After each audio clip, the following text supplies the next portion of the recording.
Welcome to Now Hear This. I'm your host, Chris Spangle. Now Hear This is a conversation with leaders in Indianapolis that are working to improve the lives of Hoosiers. Our goal is to empower you to join in their work and make a difference while informing you about the unseen aspects of life in Indiana. If you miss an episode, you can listen via podcast at nowhearthisindy.com. We have a great conversation today. We are talking to the United Cerebral Palsy Association of Greater Indiana about cerebral palsy. We have many dedicated people on the Zoom here. That's how we're doing these through the pandemic, and we're going to talk a little bit about what cerebral palsy is and how they're fighting it. And first up is Mike Fodderl. He is the executive director and a longtime board member of the United Cerebral Palsy Association of Greater Indiana. Mike, thanks for joining us. Yeah, glad to be here, Chris. And also with us is Lee White. He has been on the board of directors for a very long time. Lee, thank you for joining us. Thank you for having us, Chris. And last but certainly not least is Tracy Ford, who is also a board member and the parent of a son who has cerebral palsy. So let's start with what is cerebral palsy and how does it affect those afflicted with it, and how does it develop? Let's start with Tracy, because this is very personal for you, and it's brought home with your son. So what is cerebral palsy for those who don't know much about it? Cerebral palsy affects many children. I'm going to actually have Mike go into more depth with regard to that. However, my son actually suffered a stroke at birth. And at the time, they told us that he will likely not walk, talk, or have the ability to eat on his own. And so cerebral palsy became a component of that. He's a thriving, almost 13-year-old. He plays baseball. He is keeping up with the kids in his class. So his is mild, more of a mild. His right arm tightens up when he runs. His gait is off when he runs, that sort of thing. But very proud of where he is and what cerebral palsy, how we've been able to just manage that through this group. That's excellent. And so, Mike, tell us a little bit more about cerebral palsy. Sure. So cerebral palsy is the most common form of physical disability.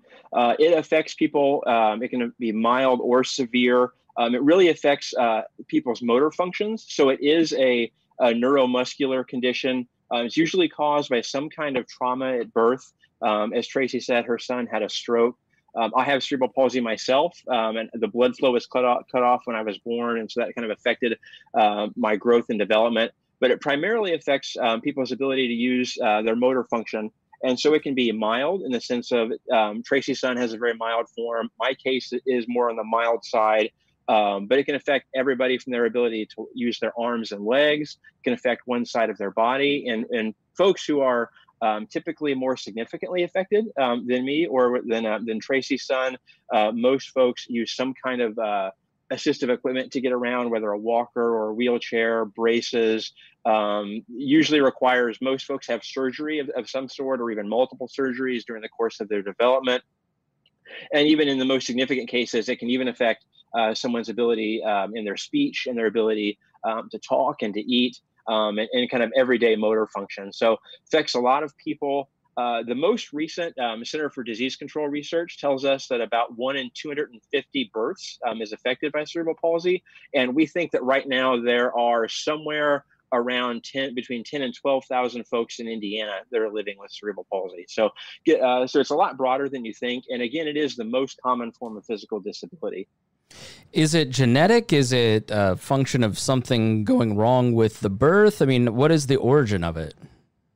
So it's a great question, Chris. And up until actually very, very recently, we believed it was not genetic at all, that it was due to some form of trauma associated in birth, usually some kind of a lack of oxygen during the birth process that kind of affects that initial development. Onset is always by the age of 2 to be a developmental disability. So some kind of trauma in there. In many cases, We don't know exactly the cause of it. It's just sort of, the child has CP and the doctors aren't really sure. But actually, the latest research says that there may be a genetic component, some predisposition to it. But it's still, even in those cases, we still know that it requires some kind of trauma at birth. And we know that good prenatal care can help mitigate that. Certainly doesn't preclude somebody from having that, but good maternal care, prenatal care can be a deterrent to that to some extent. So we promote that as well. Now, Lee, you've been involved with the United Cerebral Palsy Association of Greater Indiana for decades now. Why is this personal to you? Well, it started, again, 30 years ago. I walked into Donna Roberts, the executive director at the time. I walked into her office and I saw pictures of children using adaptive wheelchairs and bicycles. And at the time, my two kids were small and were healthy and running. And I just felt a responsibility to do something to help parents who were not as fortunate as we were to have children that did not have a physical disability. And so Donna asked me to volunteer, and I started out as a volunteer. And 30 years later, I'm still with the organization and watching it do amazing things to help families with cerebral palsy.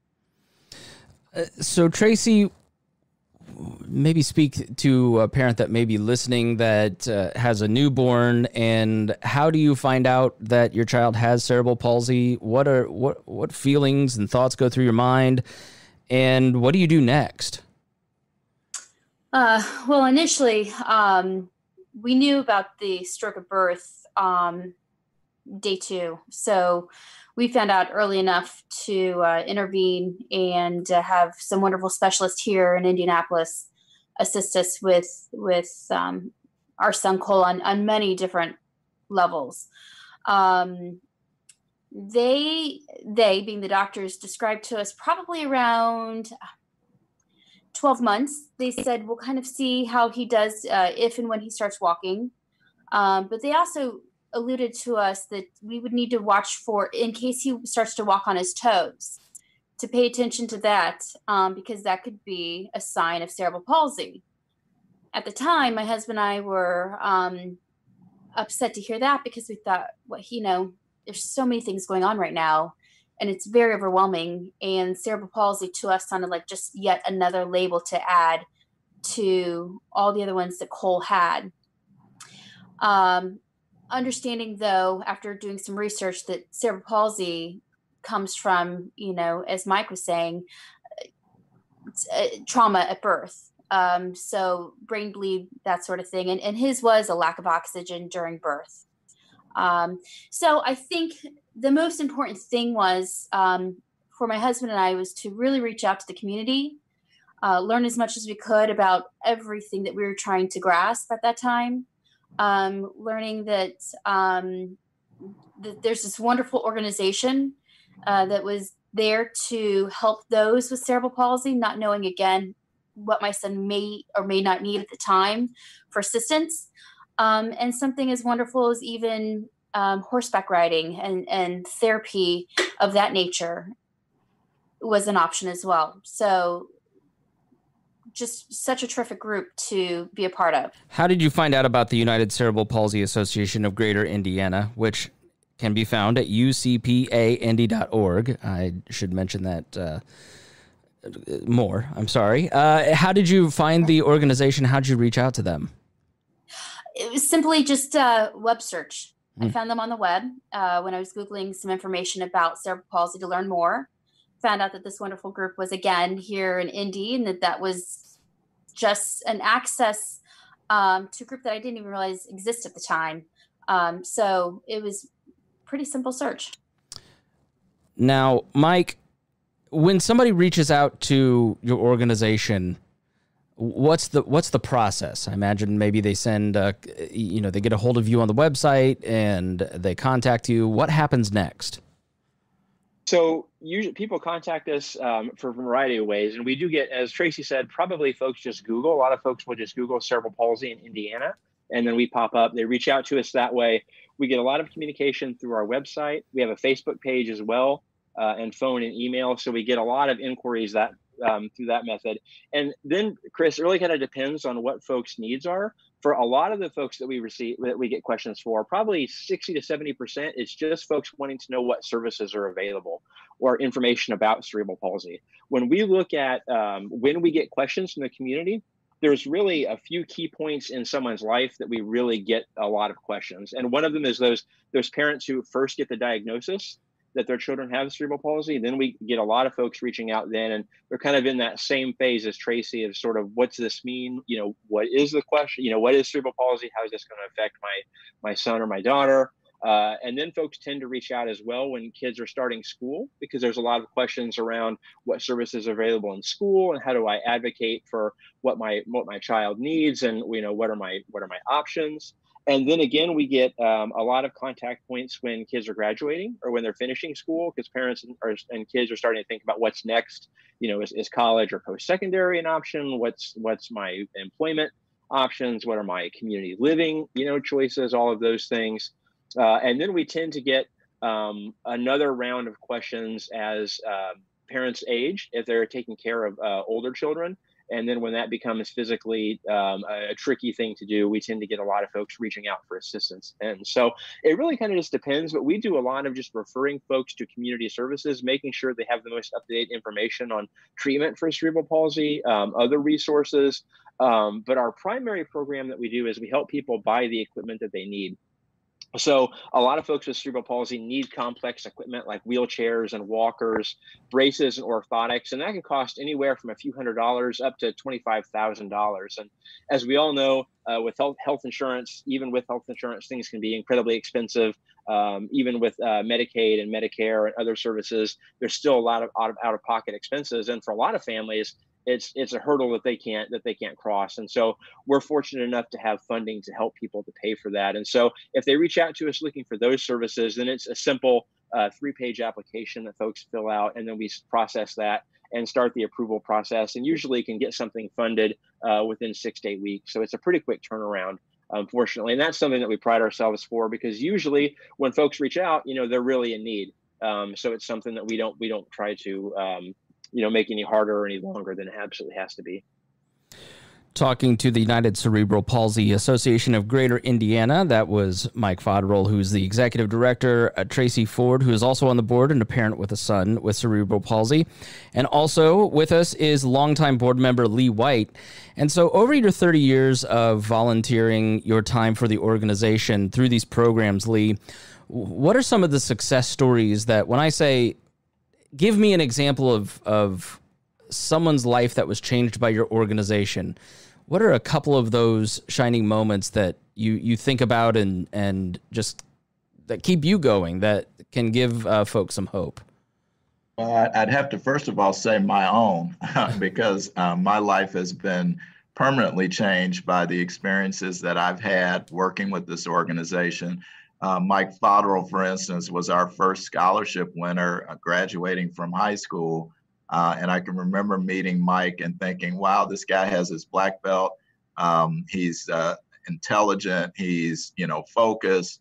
And we all both knew that someday he would grow up and be an integral part of this organization. And of course, that prophecy came true, as Mike is now the executive director. So I would say his life, my kids have grown up volunteering in the events that we've had, whether it were golf tournaments or fundraisers for United Cerebral Palsy. So it's been a huge part of my life. And I know I joke about them not firing me. And I remember Donna Roberts telling me once that, yeah, we'll let you off the board. I'll announce it at your funeral, something of that to that effect. So I think I'm here to stay, and hopefully Mike will keep me around, and Tracy appreciates the things that I'm trying to do to help her and families that have cerebral palsy in their lives. So Mike, that's a great story. I mean, so you've been personally impacted by that work. I mean, tell us a little bit more about that. Yeah, so in 1996, actually I graduated high school. And fortunately, my mom actually worked in the same office as Donna, the former executive director. And that's how my mom and Donna met. And they kind of struck up a friendship. And then as I was graduating, I had a chance to meet Donna, the executive director. and she thought, that I guess that I had some really good potential as somebody to come back and lead. And she told me about the scholarship program and that UCP offers for high school seniors. And so I applied for that and was fortunate enough to win. And it was the first year that the scholarship was given out. And it was just really, it helped me to further my education. I went to Xavier University in Cincinnati and then came back for my master's at IUPUI. So right here in Indianapolis, and UCP was a real key element in helping me to be able to achieve those educational goals. And then when I got back to Indianapolis, I was looking to get involved in the community and kind of make an impact. And Donna reached out to me and said, why don't you join one of our committees, our program committee, and kind of helps us to kind of oversee the programs that we do and make recommendations on, who we should serve and how to do that the best we can. And I did that. And then they said, well, you're doing a great job after about a year. Why don't you join the board? And I met this other young guy, Lee White, that was on the board then too. And he said, why don't you come join the board with me and some other board members? And, it's been really meaningful for me for, a few reasons. For one, that the organization was able to help me to get the education to come back and make an impact, and two, I look at my circumstances and I think of myself as very fortunate. I mean, I have cerebral palsy and it does affect me somewhat, but my case is very mild and I'm able to do a lot of things much more easily than a lot of folks with cerebral palsy. So I know that I look at myself as being pretty lucky in that regard, and that I've had a lot of opportunities thanks to people like Donna and Lee and other people in my life that have given me a chance to do some really great things. And I want to make sure that other folks with cerebral palsy have a chance to have that kind of opportunity too, because just having one or two helping hands can really make a big difference. And you never know, just that little push in the right direction. If we help somebody buy a wheelchair and now they're able to get a job or go to school, and that was going to be a difficult thing for them before, you never know what kind of positive impact that's going to have in their life. I mean, they may go on to do really fantastic things, and we might have been able to be a piece of that. And so just being able to have that potential impact on Hoosiers with cerebral palsy, it's just really something that really just it really just means a lot to me, because the organization was able to do that same thing for me. Very good. We're speaking to the United Cerebral Palsy Association of Greater Indiana. You can find out more information about them at ucpaindy.org. Let's talk about the ways that you fundraise, because it sounds like, it's very capital intensive what you do in terms of buying a lot of this equipment. Lee, what are some ways that you raise money as a board member and as an organization? Well, obviously, we focus on finding donors who have a passion for people with disability, and certainly family members of people with cerebral palsy who have means. We try to target them. We also do a lot of work in the corporate community. That's been my role in connecting some of the corporate contacts that I have developed over the years to sponsor events like our women's golf tournament. We're one of the few women-only golf tournaments in the city, and we've done that tournament over 14 years, and it has become a popular can't-miss event. We've also, we had a fundraiser back in the day, Mike. We did a telethon that actually was very succthon back when telethons were very prominent. So they may have to come back. Yeah, Zoomathon. But it's just been wonderful. And of course, this new event that we're launching, actually tomorrow is the launch date. The 2020 Pand Academy Awards we think it's going to be the biggest fundraising event that we've ever imagined. People will submit videos about, I love my blank with a disability. So it's not just about people with cerebral palsy, but disabilities of all kinds, showing that people with disabilities need love as well as anyone else. And so we think this fundraiser patterned around the Academy Awards is going to be a game changer for the organization. Where can people find out more information about that, Mike? Yeah, the best way to do that is just go to our website, and that's ucpaindy.org.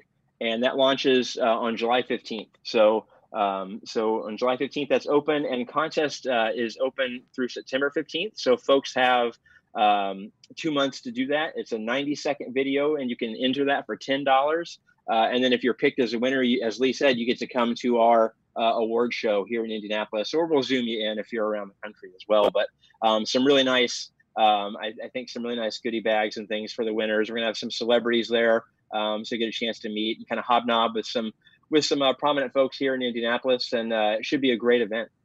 Tracy, do you have your camera ready? Do you have your script written? Working on it. Not too worried about it, because I'm looking forward to submitting our story, and not sure if we'll win anything, but but definitely being a part of it. Excellent. Very good. So we're coming to the end. What are some ways that people can get involved in the organization, that they can help them? Let's ask Mike Fodderell, who's the executive director of the United Cerebral Palsy Association of Greater Indiana.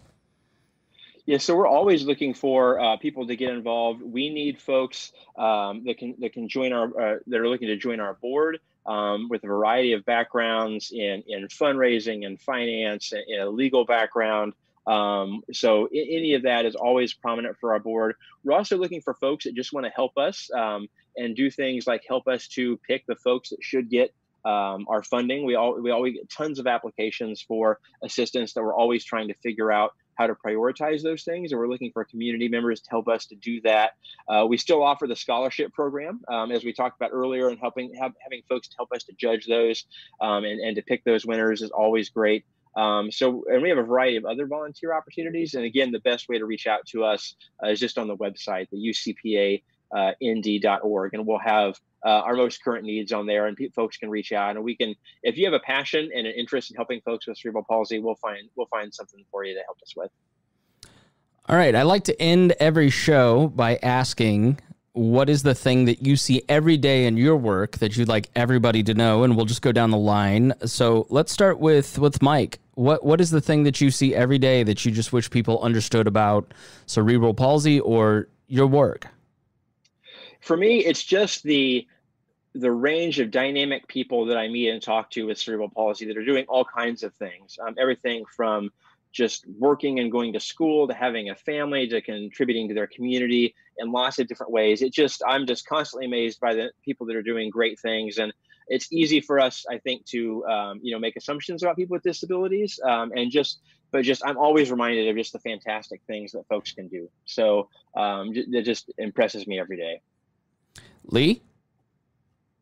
For me, it's just understanding that we all have some type of disability, and that when we start to judge others based on their disabilities, either visual or unseen, we tend to forget that, we all have issues.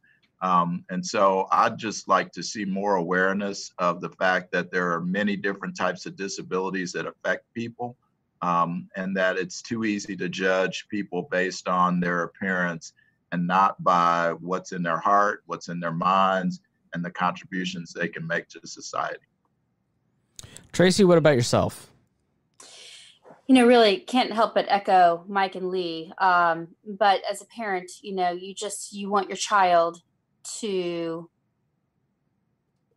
not feel any different than anyone else. And my goal as a parent is for him to be independent, have self-esteem and confidence, and no matter how he may feel or look physically or mentally, the idea is just for him to say, you know what, so what? I'm a great kid.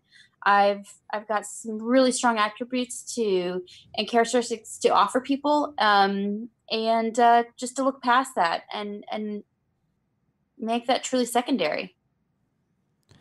Very good. It has been great talking to all three of you. Mike Fodderell, who is the executive director of the United Cerebral Palsy Association of Greater Indiana, Lee White and Tracy Ford, who are board members. You can find out more about their organization at ucpaindy.org. Please make sure you check out their website. And if you enjoyed this episode, please share it. Mike, final thoughts? Is there anything else that maybe we missed through the episode that you'd like to share? I think we covered things pretty well, but I would just encourage everybody, if they're interested, participating in our Panda Academy Awards, as Lee talked about. So just check out our website and submit a video. When does that end, by the way? September 15th. Okay. All right. So we have some time. So yep. All right. Thank you, everyone, for listening to Now Hear This. My name is Chris Spangle. If you missed any portion of our program, you can listen on our website at nowhearthisindy.com. If you'd like to have your organization featured on the show, please contact Gabby at 317-475-7407 or via the contact page on our website. Thanks for listening, and we will be back again next weekend with Now Hear This. Our goal at the Chris Spangle Show is to help you sound smarter while talking with your friends. If you struggle to understand politics, we explain it from an independent libertarian perspective with all of the irreverence modern politics deserves. We toss out the screaming heads and put people before political parties and give context to the news to make you think. I'm the host. I'm a 15-year veteran of politics and media, and this show is published every Saturday. It's part of the We Are Libertarians network, and be sure to join Wall Plus for bonus podcasts, the complete archives, commercial-free shows, and more. Subscribe now at wearelibertarians.com.